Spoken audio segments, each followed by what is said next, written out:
Magandang gabi po sa ating lahat. Ayan, samahan niyo po ako. Ngayon, magkikwentuhan naman tayo. Okay, mabilis ang video lang po ito. Siyempre, habang nagkikwentuhan tayo, meron po ako ditong balot. Ayan, suka at saka sili. Ayan meron tayong konting wine dito, white wine. So habang nagkikwentuhan tayo, kakain tayo ng balot. Bago po tayo kumain ng balot, okay, gusto ko po munang mabilisang shoutout lang po ito. Shoutout po kay Bong Yonson. Marami po mga nagpapa-shoutout. Ayan, kay Raps Libato, shoutout po sa inyo. Ito kay Romel Baral, mga solid supporters po natin yan. Mga patuloy na sumusubaybay at sumusuporta. Kay Wigob Aboral, Reten Herrera, J. Blanca, kay Roel de la Vega, Romnick Ampongan, Danilo del Carmen, kay Ares Alionar, kay De La Cruz Enver, shoutout po sa inyo. Yan kay Andrew lang po. Danilo Lopez, shoutout po sa inyo. Colong Apolagista, J. Valenzuela, kay Anthony, shoutout sa inyo. Eugene Vergara, Eddie Olyorsa, Bebo Pasik, shoutout din po kay Eddie Escobar. Yan kay Jun Ramos. Ito kay Mercedan Game Yard. Yan ito yung mga kaibigan natin mag-backyard Shoutout po sa inyo. Walter Bernardo, Eric Bancod, Emmanuel Cardenas. Ito kay M. Grace Art Kitchen, kay Tris Neper, Ricardo Giraldizo, Lorenzo Colas, kay R.R. Libre, kay Roble Barbosa Jr. Ito ito mga solid natin patuloy sumusubaybay kay Palmos Jr. Yan shoutout po sa inyo. June Jimenez, Jack Mediana, Jordan Caragay, Bobby Pampanga, Lawrence Lee Miranda, Edgardo de Parroco, Randy Angelada, Romy Lee, Joseph M. Briones, shoutout po sa inyo. Si Arlie Aquino Chano, Mina Victor, Reynaldo Resumadero, si DBM Manibo, shoutout po sa inyo. Yan kay Iya Dilano, kay JNY Mendones, si Decidido Mohabal Jr., Mayordomo Jr. Okay, yan. Shoutout po sa inyo lahat sa mga hindi ko po nabanggit na shoutout. Alam nyo na po yan. Maraming salamat po sa inyo sa patuloy na pagsubaybay nyo, pagsuporta. Habang kumakain tayo ng balot, uumpisahan ko na. Dahil po nalalapit na ang aking birthday, this coming April, meron po ulit akong gagawing raffle. So, ayan bago kong banggitin yung mechanics sa ating raffle, napakadali lang po. Okay. Meron po akong parapol this coming April dahil birthday ko. Yan sa mga solid supporters natin. Balot sabaw. Sarap. Balot sa putito. Simple lang po ang ating mga ipamimigay. Mamimigay po ako ng napakagandang trayo. Siyempre. Magandang trayo sa unang mananalo. Sa pangalawang mananalo, mamimigay po ako ng 3 pulet. Yan, mamimigay ako. At saka, may kasamang 1,000 pesos worth of load. Okay. Sa ating pangatlong mananalo, ay 2 pullets. Okay. At meron namang kasamang 500 pesos worth of load. Excited na ba kayo? Paano ang ating mechanic?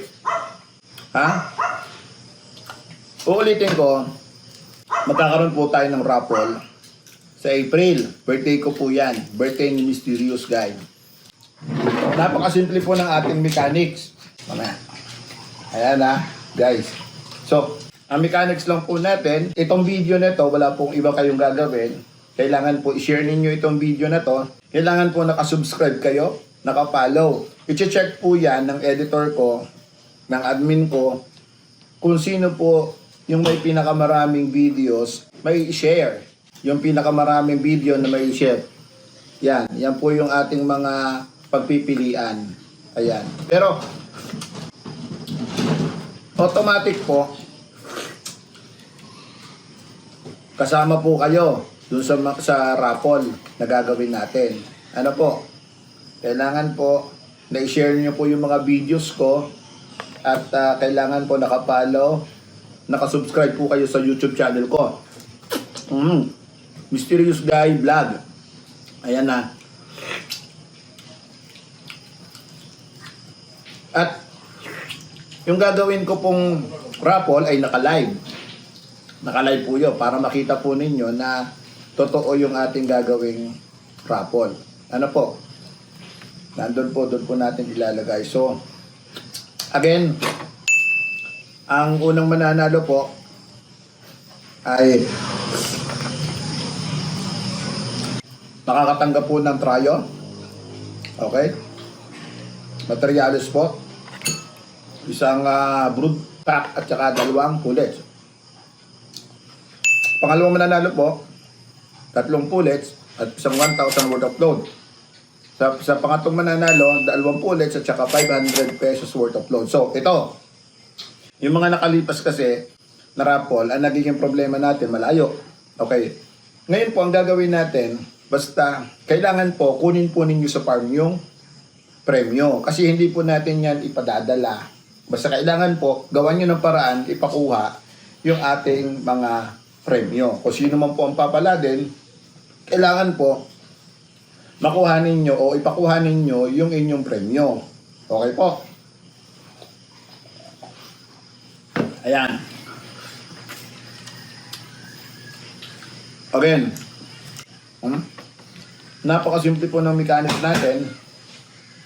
Kailangan po ay na-share po ang ating mga videos. Titingnan po natin kung sino po yung may mga pinakamararaming na-share na video. Pangalawa, dapat po kayo po ay naka-follow at kayo po ay naka-subscribe sa aking YouTube channel. Para po isa po kayo sa mga kasali. Ano po? Wala po kayong babayaran, walang kahit ano. Ano po? Yan po ay gagawin ko sa birthday ko. Trap. Kwentuhan, usapang ano muna tayo. Yan na. Usapang farm.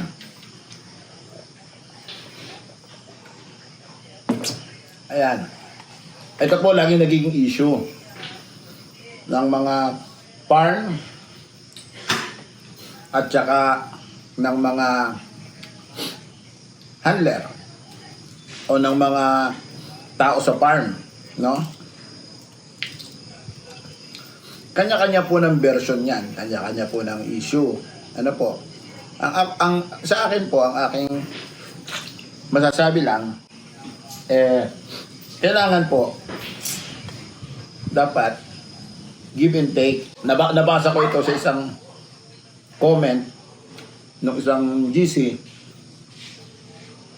na ito yung mga nagiging problema. Kasi kung may problema daw yung mga tao na kukuha, ito namang downside.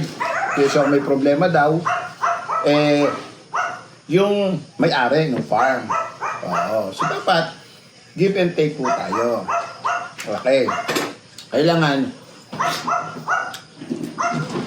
sa mga tao na makukuha na magiging tao mo sa farm, kailangan linawin mo kung ano yung mga kondisyones na bago ka pumasok. Ano ba yung usapan ninyo? Ano ba yung nakalagay sa kontrata? Diba?